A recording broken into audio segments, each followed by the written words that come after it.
ఒకసారి నా తండ్రి నాకు చెప్పిన జ్ఞాపకం. మా తల్లి చివరి డెలివరీ మా చిన్న తమ్ముడు, ఒక తమ్ముడు ఉన్నాడు సురేష్ అని.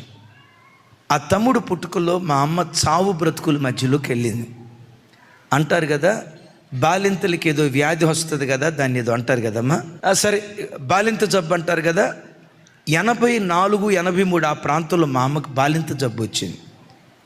నాకప్పుడు 9 సంవత్సరాల వయసు. అప్పటికి 20 రోజులు మా తల్లి హాస్పిటల్లోనే ఉంది. మా నాన్న ఒక హాస్టల్లో చిన్న ఉద్యోగం చేసేవాళ్ళు. దేవుని కృప, మా అమ్మకి మా నాన్నకి చక్కటి ప్రేమ, చక్కటి ఐక్యత, ఒక స్నేహితులాగా వాళ్ళు కలిసి ఉంటారు దేవుని కృపను బట్టి. తల్లి హాస్పిటల్లో ఉండటం, ఆయన డ్యూటీకి వెళ్తా రేవేంద్రపాడు అనే స్థలంలో ఒక కాలువ ఉంటుంది.